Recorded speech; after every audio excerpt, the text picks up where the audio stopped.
Kehidupan tak selalu seindah doa yang dipanjatkan setiap malam. Bagi seorang pemuda bernama Raffi, hidup berarti berjuang dari pagi hingga malam hanya untuk sekadar bertahan. Di usia 26 tahun, seharusnya ia bisa bekerja di kota besar, menata masa depan, atau mungkin mencari jodoh seperti teman-temannya. Namun Raffi memilih jalan berbeda, jalan yang berat, tapi penuh makna. Mengurus ibunya yang sakit seorang diri di desa kecil di lereng gunung. Ayahnya sudah lama tiada, meninggal dalam kecelakaan kerja saat Raffi masih SMA. Sejak hari itu, seluruh beban rumah tangga jatuh ke pundaknya yang muda. Ia harus menunda kuliah, menolak tawaran kerja di luar kota, dan menggantikan peran seorang kepala keluarga tanpa pernah mengeluh. Setiap pagi, sebelum matahari menembus jendela bambu rumah mereka, Raffi sudah bangun. Ia menyiapkan air hangat untuk ibunya, Bu Siti, yang sudah bertahun-tahun terbaring karena komplikasi stroke dan diabetes. Tubuh wanita tua itu kian lemah dari hari ke hari, tapi matanya selalu menatap Raffi dengan lembut, seolah kekuatan hidupnya hanya tersisa karena kasih anaknya. Raffi bekerja serabutan, kadang menjadi tukang ojek, kadang membantu di kebun tetangga, kadang menjual hasil bumi ke pasar. Pendapatannya kecil, tapi cukup untuk membeli obat, beras, dan sedikit lauk. Yang penting ibunya tak kelaparan. Yang penting listrik masih bisa menyala agar malam-malamnya tak gelap. Ada kalanya Raffi duduk di serambi rumah, memandangi langit sore dengan mata lelah. Ia sering berpikir, sampai kapan aku begini? Namun setiap kali mendengar suara ibunya memanggil lembut dari dalam kamar. "Raffi, kamu udah makan, Nak?" Ia langsung berdiri, tersenyum, dan menjawab pelan, "Iya, Bu, udah." Padahal seringkali ia belum makan sama sekali. Kesabaran Raffi bukan tanpa ujian. Banyak tetangga yang memandang iba, bahkan sebagian menyindir. Raffi itu kasihan, masih muda tapi hidupnya habis buat ngurus orang sakit. Ada pula yang berkata dengan nada menggoda, "Kalau terus kayak gitu, kapan mau nikah? Siapa yang mau sama orang susah?" Tapi Raffi hanya menunduk. Ia tahu, tak semua orang bisa memahami pilihannya. Baginya, berbakti kepada ibu bukan pengorbanan, tapi kehormatan. Hari-hari berlalu perlahan. Musim berganti. Dan Raffi mulai terbiasa dengan kesepian. Ia jarang keluar rumah kecuali untuk bekerja. Ibunya adalah satu-satunya teman bicaranya, satu-satunya alasan untuk tetap tersenyum. Suatu sore, hujan turun deras. Raffi baru saja pulang dari pasar, tubuhnya basah kuyup. Ia mendapati ibunya terbatuk keras di dalam kamar. Wajahnya pucat, napasnya sesak. Panik, Raffi segera memanggil bidan desa. Setelah diperiksa, bidan berkata pelan, "Raffi, kondisi ibumu makin lemah. Tapi yang paling penting, jangan biarkan dia stres. Tetap temani dan jaga hatinya." Malam itu, Raffi duduk di samping ibunya. Ia menggenggam tangan yang dingin itu, berdoa tanpa suara. Doa yang sama setiap malam. "Ya Allah, kalau Engkau belum mau sembuhkan ibu, setidaknya beri aku kekuatan untuk menjaganya sampai akhir." Hari demi hari berlalu lagi. Namun Tuhan selalu punya cara menguji ketulusan manusia. Suatu pagi, ketika Raffi sedang mengantarkan sayur ke pasar, motor tuanya mogok di tengah jalan. Ia mencoba mendorong, tapi rantainya putus. Sementara uang di sakunya tinggal Rp1.000. Ia menatap motor itu dengan wajah putus asa. Namun kemudian ia mengingat wajah ibunya. Wajah yang menatapnya dengan doa. Raffi menarik napas dalam-dalam, lalu tersenyum. "Gak apa-apa, motor rusak masih bisa diperbaiki. Yang penting ibu sehat." Dengan berjalan kaki, ia lanjutkan perjalanannya ke pasar. Hujan kembali turun, membasahi bajunya. Orang-orang lewat dengan tatapan iba, tapi Raffi tetap melangkah pelan. Ada kekuatan yang tidak bisa dijelaskan, kekuatan yang lahir dari cinta seorang anak kepada ibunya. Malamnya, saat semua orang sudah tidur, Raffi duduk di beranda. Angin berembus lembut. Ia menatap langit, melihat bintang-bintang yang bersinar redup. Entah mengapa, malam itu hatinya terasa damai. Mungkin karena ia tahu, walau hidupnya sulit, ia tidak sendiri. Ada Allah yang selalu melihat perjuangannya. Ada ibunya yang selalu mendoakannya. Dan di saat itulah, tanpa disadari, takdir mulai menulis arah baru dalam hidup Raffi. Di tempat yang tak terduga, di waktu yang sederhana, Tuhan akan mempertemukannya dengan seseorang yang kelak menjadi bagian dari kisah indahnya. Seseorang yang akan mencintainya bukan karena harta, tapi karena ketulusan. Malam itu, sebelum tidur, Raffi berbisik lirih di dalam hati. Ya Allah, kalau memang masih panjang umur ibu, tolong sembuhkan dia. Kalau engkau mau mengirimkan seseorang untuk menemani langkahku, kirimkanlah yang bisa mencintai ibu juga. Ia tak tahu, doa sederhana itu akan segera dijawab, tapi bukan dengan cara yang mudah, melainkan melalui serangkaian kejadian tak terduga yang akan menguji imannya lebih dalam dari sebelumnya. Dan di sanalah perjalanan takdir Raffi dimulai. Perjalanan seorang pemuda yang sabar, yang memilih mengurus ibunya sendiri, tanpa tahu bahwa kesabarannya akan menjadi pintu menuju jodoh terbaik yang disiapkan Tuhan. Pagi itu, embun masih menempel di dedaunan ketika Raffi keluar rumah. Udara dingin menusuk kulit, tapi langkahnya tetap mantap. Ia membawa keranjang kecil berisi sayur dan buah dari kebun tetangga yang ia bantu rawat. Sejak motornya rusak minggu lalu, Raffi kini berjalan kaki ke pasar yang jaraknya hampir 3 kilometer.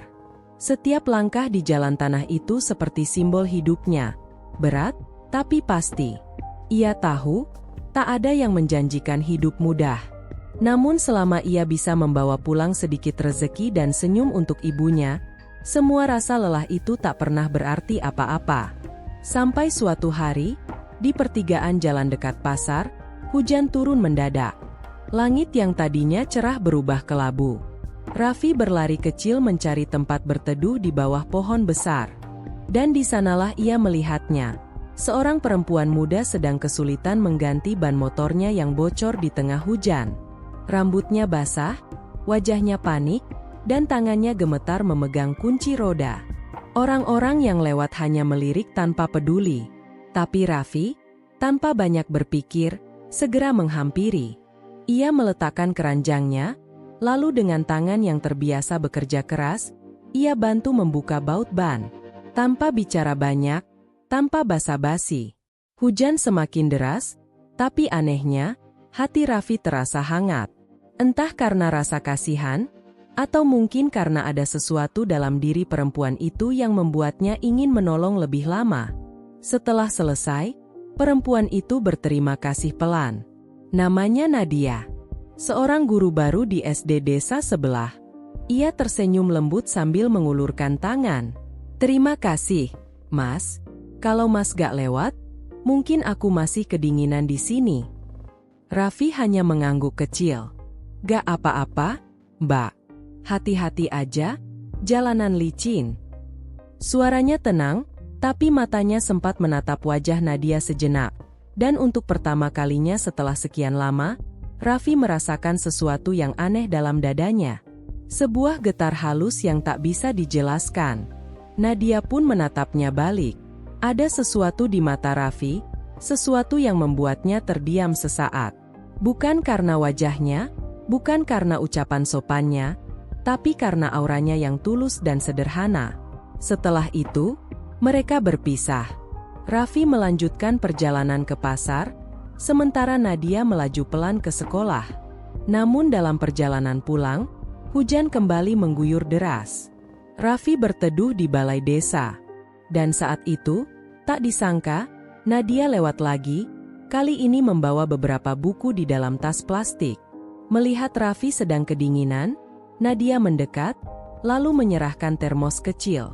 Ini teh hangat. Aku bawa 2. Minum aja, Mas. Raffi menatapnya kaget, tapi tersenyum malu. Terima kasih, Mbak. Saya jadi merepotkan. Enggak, Mas. Justru aku yang berutang budi tadi. Mereka duduk berdua di bawah atap bambu, memandang hujan yang tak kunjung reda. Tak banyak bicara, tapi suasana itu terasa tenang. Bagi Raffi, hujan sore itu terasa berbeda. Bukan sekadar air dari langit, tapi seolah pembuka kisah baru dalam hidup yang selama ini sepi. Setelah hujan reda, mereka berjalan bersama ke arah jalan utama. Raffi menuntun motornya yang masih rusak, sementara Nadia mengiringi dengan senyum ringan. Sesekali mereka berbicara tentang hal-hal kecil, tentang pasar yang sepi, harga cabai yang naik, dan anak-anak sekolah yang lucu-lucu. Percakapan sederhana itu menumbuhkan sesuatu di hati Raffi, sesuatu yang sudah lama ia lupakan, rasa nyaman. Malamnya, Raffi bercerita pada ibunya tentang pertemuan itu. Bu Siti tersenyum tipis, lalu berkata pelan, "Kadang, jodoh datang di saat kita gak nyangka. Nak, tapi jangan buru-buru menilai. Kalau dia baik, biarkan waktu yang jawab." Kata-kata itu menancap di hati Raffi. Ia tidak berani berharap banyak. Baginya, hidup terlalu berat untuk memikirkan cinta. Tapi sejak hari itu, setiap kali hujan turun, entah mengapa wajah Nadia selalu terlintas di pikirannya. Beberapa hari kemudian, takdir mempertemukan mereka lagi. Saat itu Raffi sedang membantu membersihkan halaman sekolah, pekerjaan kecil yang ia ambil untuk tambahan uang. Dan disitulah Nadia melihatnya lagi, sedang menyapu dedaunan dengan wajah serius namun tenang. "Mas Raffi?" sapa Nadia pelan. Raffi menoleh, terkejut tapi senang. "Oh, Mbak Nadia."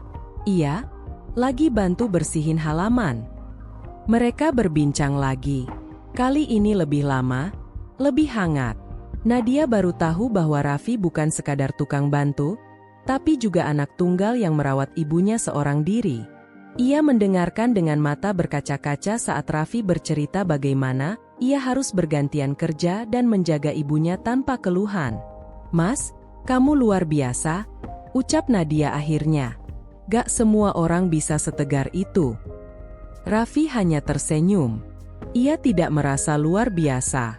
Ia hanya merasa beruntung masih bisa membahagiakan ibunya meski dengan cara sederhana. Hari demi hari, mereka mulai sering bertemu. Nadia sering menitipkan makanan untuk Raffi bawa pulang ke ibunya. Kadang, ia ikut menjenguk Bu Siti, membantu menggosok kaki sang ibu atau membacakan doa bersama. Bagi Bu Siti, kehadiran Nadia seperti sinar matahari yang lama hilang dari rumah itu. "Raffi," kata ibunya suatu sore, "ibu senang kamu punya teman baik. Kalau memang dia tulus, jaga hatinya baik-baik." Raffi hanya mengangguk, menunduk, tak berani menatap. Sebab di dalam hatinya, benih perasaan itu sudah tumbuh lebih dalam dari sekadar rasa kagum. Tapi Tuhan selalu menguji di tengah kebahagiaan kecil. Suatu malam, kondisi Bu Siti tiba-tiba menurun. Tubuhnya lemah, napasnya berat. Raffi panik. Ia memanggil bidan, tapi jalanan gelap dan hujan deras membuat pertolongan datang terlambat. Raffi menangis di samping ibunya, menggenggam tangan itu erat-erat sambil berbisik, "Bu, jangan tinggalin aku." Dan dalam keadaan genting itu, tiba-tiba pintu rumah diketuk keras. Ternyata Nadia datang, dengan payung dan baju basah kuyup, membawa obat dan tabung oksigen kecil dari sekolah. Tanpa ragu, ia membantu menenangkan Bu Siti. Malam itu mereka berjaga bersama sampai fajar. Dan berkat pertolongan cepat itu, nyawa Bu Siti terselamatkan. Ketika pagi datang, Raffi menatap Nadia dengan mata berkaca-kaca. Ia tak tahu harus berkata apa. Yang bisa ia lakukan hanyalah mengucap lirih, "Terima kasih, Tuhan kirim kamu tepat waktu." Nadia tersenyum lembut. "Bukan aku, Mas. Tuhan yang sayang sama kalian." Sejak malam itu, hubungan mereka tak lagi sama. Ada ikatan yang tumbuh, bukan karena kasihan, tapi karena rasa saling menghargai dalam perjuangan. Raffi semakin yakin bahwa mungkin, inilah jawaban dari doa yang dulu ia ucapkan dengan air mata. "Ya Allah, Kirimkan seseorang yang bisa mencintai ibu juga. Dan ternyata, Tuhan benar-benar mendengar. Hari-hari setelah malam panjang itu terasa seperti keajaiban kecil bagi Raffi. Ibunya perlahan membaik, meski tubuhnya masih lemah. Dan di sisi lain, sosok Nadia semakin sering hadir, bukan hanya sebagai tamu, tapi seperti bagian dari keluarga kecil itu. Ia datang setiap sore membawa makanan hangat, menyapu halaman, bahkan membantu memijat kaki Bu Siti sambil bercerita hal-hal ringan agar suasana hati sang ibu terhibur. Rumah yang dulu sepi kini kembali hidup. Ada tawa kecil, ada suara lembut yang menyapa, ada aroma teh hangat di meja setiap sore. Raffi sering berdiri di serambi, memperhatikan dari jauh, melihat ibunya tersenyum saat Nadia berbicara. Di dalam hati kecilnya, Raffi tahu, Tuhan sedang menunjukkan sesuatu yang indah melalui cara yang sederhana. Namun seperti biasa, kebahagiaan di dunia tak pernah dibiarkan tumbuh tanpa ujian. Suatu pagi, Raffi mendapat kabar bahwa pekerjaan di kebun yang selama ini jadi penghasilan utamanya akan dihentikan sementara. Pemilik kebun ingin menjual lahannya. Dan itu berarti Raffi kehilangan satu-satunya sumber penghasilan tetap. Hari itu ia pulang dengan langkah berat. Ia tidak berani langsung menceritakan pada ibunya, hanya duduk diam di depan rumah, menatap sawah yang mulai mengering. Langit cerah, tapi hatinya mendung. Ia berpikir keras, bagaimana ia bisa terus membeli obat ibunya, membayar listrik, dan bertahan hidup? Nadia datang sore itu. Ia melihat wajah Raffi yang lesu, lalu tanpa banyak bertanya, ia hanya duduk di sebelahnya. Kadang, diam adalah bentuk kepedulian paling dalam. Dan entah mengapa, kehadiran Nadia membuat Raffi sedikit tenang. Beberapa hari kemudian, Raffi mencoba mencari pekerjaan baru. Ia membantu orang menebang bambu, memanggul beras, bahkan mengantarkan galon ke warung. Apa saja yang halal, ia kerjakan. Tangannya kapalan, tubuhnya kurus, tapi hatinya tetap tegar. Sebab di setiap langkah beratnya, selalu ada suara ibunya yang lembut di telinga. Raffi, jangan pernah menyerah. Rezeki itu bukan soal besar kecilnya, tapi keberkahannya. Namun ujian berikutnya datang lebih dalam. Suatu malam, Bu Siti kembali drop. Tubuhnya panas tinggi, dan bibirnya kering. Raffi panik. Ia ingin membawa ke rumah sakit di kota, tapi uang di tangannya bahkan tak cukup untuk ongkos perjalanan. Ia menggenggam tangan ibunya erat-erat, menahan air mata. Dalam keputusasaan itu, Nadia kembali datang, kali ini dengan langkah tergesa, membawa sebuah amplop kecil. "Mas, tolong jangan marah. Aku tahu kamu gak suka dikasihani, tapi ini bukan kasihan. Ini tulus. Aku cuma pengen bantu," katanya pelan sambil menyerahkan amplop itu. Raffi menatapnya lama, lalu menggeleng. Tapi Nadia memegang tangannya. "Mas, tolong, demi ibu." Dan untuk pertama kalinya dalam hidupnya, Raffi menerima bantuan dari seseorang dengan air mata yang jatuh diam-diam. Malam itu, mereka membawa Bu Siti ke rumah sakit kecil di kota. Dengan sisa tenaga, Raffi mendampingi ibunya di ruang perawatan. Hari demi hari ia duduk di kursi kecil, menjaga tanpa henti. Kadang ia tertidur dengan kepala bersandar di tepi ranjang. Nadia sering datang menjenguk, membawa bubur, atau sekadar menyapa pelan. Di setiap kunjungan itu, hatinya makin kagum pada keteguhan Raffi. Ia melihat seorang anak muda yang mungkin tak punya apa-apa secara duniawi, tapi memiliki harta paling berharga, kesetiaan dan kasih yang tulus. Namun di tengah perjuangan itu, muncul hal yang membuat hati Raffi guncang. Beberapa orang di desa mulai bergosip. Katanya, Nadia terlalu sering datang ke rumah Raffi. Katanya, tak pantas seorang perempuan muda berkunjung ke rumah pemuda miskin yang belum menikah. Raffi mendengar bisikan-bisikan itu di warung, di jalan, di pasar. Awalnya ia diam, tapi lama-lama hatinya sesak. Ia takut gosip itu membuat nama Nadia jelek, takut orang menuduh sesuatu yang tidak benar. Maka suatu sore, Dengan berat hati, ia mulai menjaga jarak. Nadia yang biasanya datang setiap hari, kini tak lagi muncul. Ia sempat bingung, sempat bertanya melalui pesan, tapi Raffi hanya membalas singkat. "Terima kasih atas segalanya, Mbak. Jangan repot-repot datang. Ibu udah membaik." Membaca itu, Nadia terdiam. Matanya basah. Ia tahu, Raffi bukan menjauh karena marah, tapi karena ingin menjaga kehormatannya. Dan disitulah ia semakin yakin bahwa lelaki seperti Raffi adalah sosok yang langka, sosok yang mencintai dengan cara yang benar, menjaga, bukan memiliki. Waktu berlalu. Bu Siti akhirnya diizinkan pulang. Tubuhnya mulai pulih, meski belum sepenuhnya kuat. Namun wajahnya tampak bahagia, mungkin karena ia tahu sesuatu yang anaknya belum sadari. Bahwa cinta sejati tak bisa dihindari hanya karena takut omongan orang. Suatu sore, ketika Raffi sedang menjemur pakaian, Bu Siti memanggilnya. Dengan suara lemah tapi tegas, ia berkata, "Raffi, Ibu tahu kamu menjauh dari Nadia karena takut fitnah. Tapi ingat, Nak, kalau seseorang datang dengan niat baik, jangan usir dia hanya karena dunia berbisik buruk. Dunia akan selalu berbicara, tapi Allah tahu isi hati." Kata-kata itu menusuk batin Raffi. Malam itu ia duduk di depan rumah, memandangi bulan yang menggantung redup di langit. Ia teringat setiap kebaikan Nadia, setiap senyum, setiap doa yang pernah ia dengar keluar dari bibir perempuan itu untuk ibunya. Ia sadar, mungkin selama ini ia terlalu sibuk melawan dunia, hingga lupa bahwa kadang kebahagiaan datang dalam bentuk sederhana, seseorang yang tulus ingin tinggal. Beberapa hari kemudian, Raffi memberanikan diri datang ke sekolah tempat Nadia mengajar. Ia menunggu di depan gerbang sampai jam pelajaran usai. Ketika Nadia keluar, langkah mereka sempat terhenti sejenak. Tak ada kata yang diucapkan, tapi air mata di mata mereka sudah cukup menjelaskan segalanya.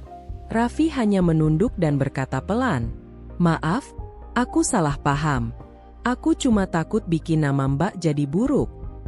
Nadia tersenyum tipis, menahan air mata.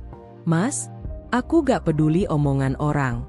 Aku cuma pengen ibu sembuh, dan Mas gak sendirian." Kalimat itu seperti menenangkan badai dalam hati Raffi. Ia menatap perempuan itu dengan tatapan yang penuh rasa syukur. Untuk pertama kalinya, ia tidak lagi merasa sendirian dalam perjuangan. Ia tahu, Tuhan benar-benar menjawab doanya, melalui sosok yang sabar, lembut, dan setia. Dan sejak hari itu, mereka tak lagi bersembunyi dari dunia. Mereka berjalan berdampingan, bukan dengan janji besar, tapi dengan niat yang sama. Menjalani hidup dalam kesederhanaan, saling menopang dalam kekurangan. Raffi kembali bekerja keras, kali ini dengan semangat baru. Ia mulai memperbaiki motornya, menjual hasil kebun kecil yang ia tanam bersama tetangga, bahkan membantu di sekolah tempat Nadia mengajar. Sedangkan Bu Siti, setiap kali melihat mereka berdua di halaman, hanya tersenyum sambil berbisik pelan, "Alhamdulillah, mungkin inilah doa yang ibu minta selama ini." Namun cerita ini belum berakhir. Sebab di balik ketenangan itu, Tuhan masih menyiapkan satu ujian terakhir. Ujian yang akan menentukan apakah cinta dan kesabaran mereka benar-benar tulus, atau hanya bertahan ketika keadaan mudah. Dan ujian itu akan datang dalam bentuk kehilangan yang tak mereka sangka. Pagi itu terasa berbeda. Langit tampak suram meski matahari sudah tinggi. Angin yang biasanya lembut kini terasa berat, membawa aroma tanah basah dan kesunyian. Raffi berdiri di depan rumah, memandangi pepohonan yang bergoyang pelan. Entah kenapa, hatinya berdebar tanpa sebab. Ada sesuatu yang ia rasakan, sesuatu yang sulit dijelaskan, seolah alam ingin memberi tanda. Beberapa hari terakhir, kondisi Bu Siti memang menurun lagi. Tubuhnya sering lemah, dan napasnya kadang tersengal. Namun ia selalu memaksakan diri tersenyum setiap kali Raffi duduk di sampingnya. Katanya, ia tak ingin anaknya khawatir. Katanya, Cukup melihat Raffi dan Nadia bahagia, hidupnya sudah tenang. Hari itu Raffi hendak berangkat membantu di sekolah. Nadia memintanya memperbaiki pagar yang rusak akibat hujan semalam. Sebelum pergi, Raffi mencium tangan ibunya, seperti biasa. Namun kali ini, genggaman tangan itu terasa lebih dingin dari biasanya. Bu Siti hanya tersenyum, menatap anaknya lama, lalu berbisik lirih. "Jaga diri baik-baik, Nak." Kata-kata itu menancap di hati Raffi, meski ia tak menyadari maknanya saat itu. Siang menjelang sore, langit kembali kelabu. Raffi baru saja selesai bekerja di sekolah ketika tiba-tiba telepon dari tetangga masuk. Suaranya panik. "Raffi, cepat pulang. Ibumu lemas, gak sadar." Dunia seolah berhenti. Tanpa pikir panjang, Raffi langsung berlari. Hujan turun deras, tapi ia tak peduli. Langkahnya menembus lumpur, matanya kabur oleh air hujan dan air mata yang tak tertahan. Setiap detik terasa panjang, setiap napas terasa berat. Sampai akhirnya ia tiba di rumah. Bu Siti terbaring di tempat tidur, tubuhnya lemah, matanya setengah terbuka. Nadia sudah di sana, memegangi tangan sang ibu sambil berusaha menenangkan Raffi. "Mas, pelan-pelan. Ibu butuh kamu tenang." Namun bagaimana mungkin ia tenang? Ia duduk di sisi ranjang, menggenggam tangan ibunya erat-erat, memanggil-manggil nama itu berulang kali. Tapi suara ibunya semakin pelan. Hanya senyum tipis yang tersisa, senyum yang menenangkan sekaligus menghancurkan hati. Dan di tengah hujan deras yang mengguyur atap rumah bambu itu, Bu Siti pergi dengan damai. Tanpa suara, tanpa tangis keras, hanya dengan napas panjang terakhir dan bisikan doa di bibirnya. Raffi menunduk, memeluk tubuh itu, menangis seperti anak kecil. Seluruh kekuatannya runtuh. Semua perjuangan, semua lelah, semua malam tanpa tidur, seolah kehilangan makna tanpa sosok yang selalu jadi alasan. Nadia memeluk Raffi dari samping, membiarkannya menangis sepuasnya. Ia tahu, tidak ada kata yang bisa menenangkan kehilangan sebesar itu. Yang bisa ia lakukan hanyalah menemani, diam, tapi ada. Hari-hari berikutnya berjalan seperti kabut. Pemakaman berlangsung sederhana, penuh duka tapi juga penuh doa. Seluruh warga desa datang, sebab semua tahu, Bu Siti dan Raffi adalah contoh kasih ibu dan anak yang begitu dalam. Bahkan beberapa orang yang dulu pernah menggunjing kini menunduk malu, menyeka air mata diam-diam. Raffi berdiri lama di tepi makam ibunya. Hujan turun pelan, menetes di daun-daun pisang di sekitarnya. Ia berbisik lirih, "Bu, Raffi janji, Raffi akan terus hidup dengan cara yang ibu ajarkan. Dengan sabar, dengan doa, dengan cinta." Beberapa minggu setelah itu, rumah kecil mereka terasa begitu sunyi. Tak ada lagi suara lembut memanggil namanya. Tak ada lagi aroma minyak kayu putih atau suara doa di malam hari. Yang tersisa hanyalah keheningan dan kenangan. Raffi mencoba tegar. Setiap pagi ia tetap berdoa, tetap bekerja, tetap merawat halaman seperti dulu. Namun setiap kali melewati kamar ibunya, langkahnya selalu berhenti. Hatinya seperti teriris, tapi di balik kesedihan itu, ada ketenangan aneh. Ia tahu, ibunya sudah damai. Dan entah kenapa, kadang ia bisa merasakan kehadirannya, lewat angin yang berembus lembut, lewat cahaya pagi yang masuk dari jendela. Nadia selalu ada di sisinya. Ia tidak memaksa Raffi bicara. Ia hanya hadir, membantu memasak, membersihkan rumah, atau sekadar duduk bersama di serambi sambil menatap senja. Kehadiran Nadia membuat kesepian itu tak terlalu sunyi. Ia seperti cahaya lembut yang menenangkan luka tanpa kata-kata. Suatu malam, Raffi duduk di beranda, memandangi langit penuh bintang. Ia berpikir panjang tentang hidup, tentang ibunya, tentang semua perjalanan yang telah ia lalui. Ia sadar, kehilangan bukan akhir segalanya. Kadang, kehilangan justru adalah bentuk cinta yang paling dalam. Karena hanya dengan kehilangan, Kita belajar menghargai yang dulu kita miliki. Malam itu, ia menatap bintang paling terang di langit dan berbisik, "Bu, Raffi udah gak sendiri lagi. Ada seseorang yang baik, yang sabar, yang selalu bantu Raffi seperti ibu dulu. Doakan Raffi bisa bahagiain dia seperti Raffi bahagiain ibu." Dan seolah langit mendengar, angin malam bertiup lembut, membawa aroma melati dari kebun belakang, bunga kesukaan Bu Siti. Raffi menutup mata, menahan air mata, tapi kali ini bukan karena sedih, melainkan karena rasa syukur. Keesokan harinya, Nadia datang membawa sepiring nasi kuning dan senyum tipis. "Mas, hari ini ulang tahun Bu Siti, kan? Aku bantu nyalain lilin ya?" Raffi terdiam, lalu tersenyum. Mereka menyalakan lilin kecil di meja ruang tengah, meletakkan sepiring nasi di atasnya, dan berdoa bersama. Tidak ada tangis, tidak ada kesedihan. Hanya keheningan hangat yang penuh cinta dan doa. Hari itu menjadi titik balik dalam hidup Raffi. Ia tak lagi hidup dalam bayang kehilangan, tapi mulai melihat hidup sebagai titipan yang harus dijaga. Ia mulai menanam sayur di kebun belakang, memperbaiki motor tuanya, dan perlahan, mulai menata masa depan. Dan dalam setiap langkahnya, selalu ada Nadia di sampingnya, diam-diam menjadi kekuatan yang ia andalkan tanpa ia sadari. Beberapa bulan berlalu, Raffi kini bekerja membantu koperasi desa, mengurus hasil panen warga. Ia mulai dikenal karena kejujurannya. Sementara Nadia tetap mengajar dengan penuh semangat, seringkali menceritakan tentang perjuangan anak berbakti kepada murid-muridnya. Hubungan mereka makin erat, tapi belum sekalipun mereka membicarakan cinta atau pernikahan. Bagi Raffi, cinta bukan kata-kata, tapi tindakan.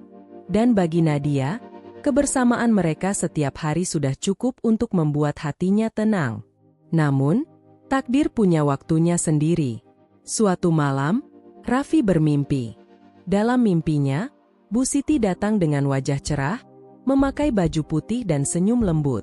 Ia menatap Raffi lama, lalu berkata pelan, "Sudah waktunya. Nak, bahagiakan dirimu. Bahagiakan dia, seperti kamu bahagiakan ibu." Raffi terbangun dengan air mata yang mengalir pelan. Pagi itu, ia merasa yakin akan sesuatu yang belum pernah ia rasakan sebelumnya. Yakin bahwa saatnya tiba, saat untuk melanjutkan hidup dengan penuh restu. Dan dari hari itu, Raffi mulai mempersiapkan sesuatu yang sederhana, tapi penuh makna. Sebuah langkah baru. Sebuah babak yang akan mengikat bukan hanya dua hati, tapi juga dua doa yang telah lama saling menunggu. Matahari pagi itu terasa berbeda. Cahayanya lembut, menembus tirai jendela, jatuh di wajah Raffi yang tengah berdiri di depan cermin. Ia memakai baju koko putih bersih, rambutnya disisir rapi, wajahnya tampak tenang, tapi matanya basah. Hari itu bukan hari biasa. Hari itu adalah hari di mana doa-doa panjang, kesabaran, dan cinta sederhana akhirnya bermuara pada satu takdir, pernikahan. Di luar, angin berembus pelan, membawa aroma bunga melati dari halaman belakang. Bunga itu tumbuh tepat di samping makam Bu Siti.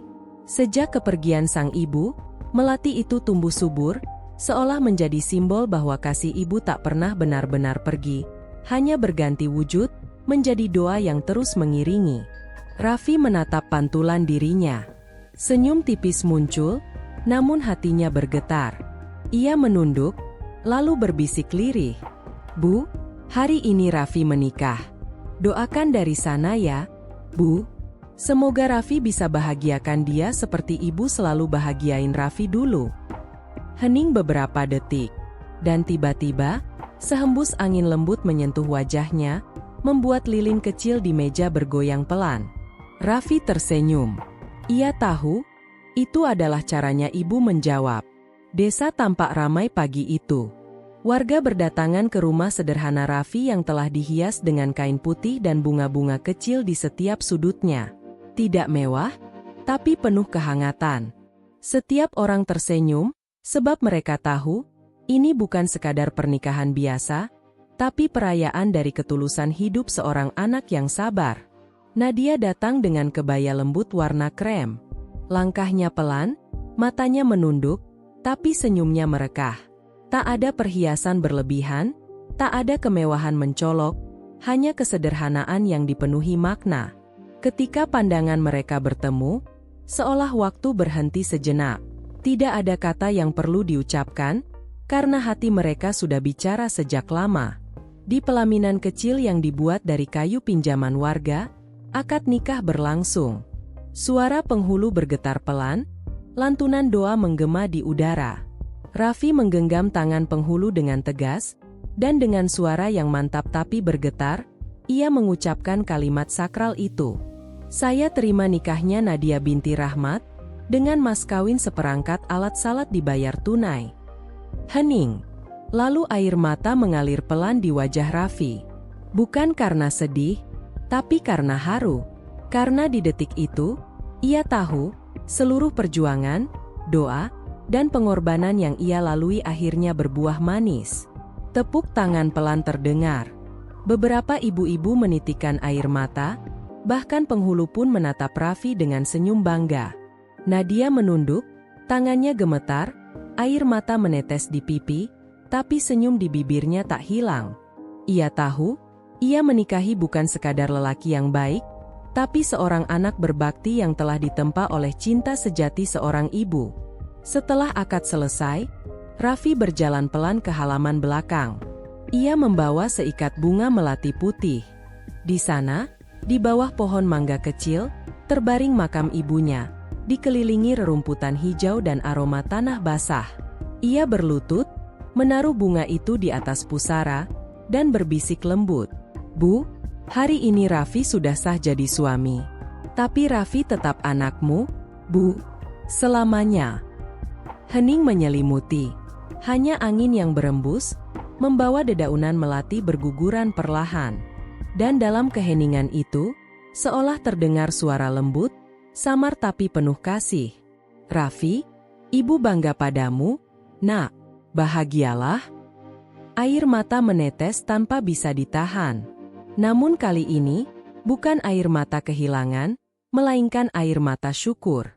Raffi menatap langit biru yang terbuka luas, merasa seolah ibunya benar-benar hadir, tersenyum dari sana. Beberapa bulan setelah pernikahan, kehidupan Raffi dan Nadia berjalan damai. Mereka tinggal di rumah kecil yang sama, tapi kini terasa lebih hidup. Suara tawa menggantikan kesunyian yang dulu menghantui setiap malam. Nadia sering duduk di dapur, memasak sambil bersenandung kecil, sementara Raffi memperbaiki pagar atau menyiram bunga. Sesekali mereka menyalakan lilin di malam Jumat, mengirim doa untuk Bu Siti. Suatu sore, ketika matahari hampir tenggelam, Raffi dan Nadia duduk di serambi. Angin sejuk berembus, mengayunkan tirai bambu, membawa aroma bunga melati yang mulai mekar. Nadia bersandar di bahu Raffi, memejamkan mata. Mas, katanya pelan, kalau ibu masih ada, pasti beliau bahagia banget lihat mas sekarang. Raffi menatap langit senja yang keemasan. Burung-burung terbang melintas, dan suara adzan maghrib mulai terdengar dari kejauhan. Ia mengangguk perlahan. Ibu gak pernah pergi, Nat, dia cuma pindah tempat. Doanya masih di sini. Raffi menepuk dadanya pelan. Di setiap napas kita. Nadia tersenyum, air matanya menetes tanpa sadar. Ia tahu, ucapan itu benar. Cinta seorang ibu tidak pernah mati. Ia hanya berubah bentuk menjadi cahaya yang membimbing dari kejauhan. Malam itu, mereka sholat berjamaah di ruang tengah. Setelah berdoa, Raffi berlama-lama dalam sujud, berterima kasih atas segala hal. Atas kesabaran, atas cinta, atas kehadiran Nadia, dan atas restu yang datang dari langit. Ia sadar, segala luka yang dulu ia tangisi, kini berubah menjadi pelangi. Semua yang dulu terasa berat, kini menjadi alasan untuk bersyukur. Beberapa bulan kemudian, kabar bahagia datang. Nadia hamil. Saat mendengar itu, Raffi hanya bisa terdiam, menutup wajah dengan kedua tangan, menangis dalam senyum. Ia merasa hidup memberinya hadiah kedua, kesempatan menjadi ayah, peran yang dulu ia pelajari dari ketulusan seorang ibu. Hari-hari berlalu penuh syukur.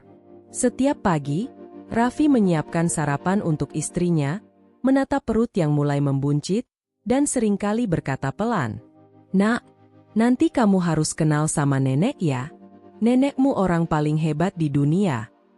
Dan setiap kali ia mengucapkan itu, angin selalu berhembus lembut, seolah Bu Siti tersenyum mendengarnya dari surga.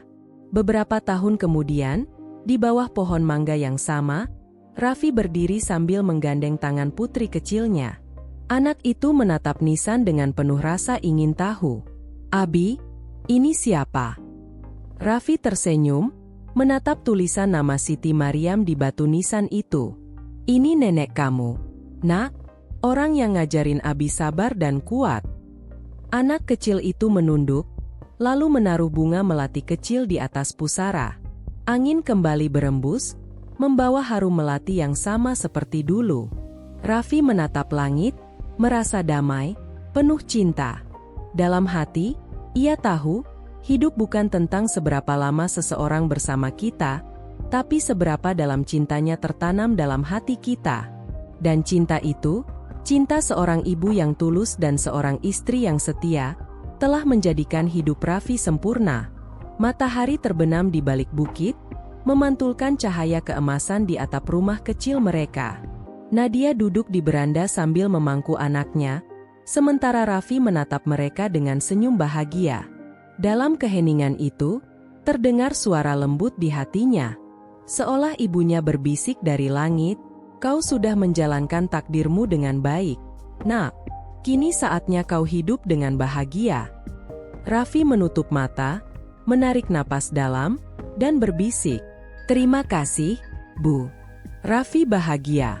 Benar-benar bahagia. Langit sore berubah lembut, dan melati di halaman mekar sempurna.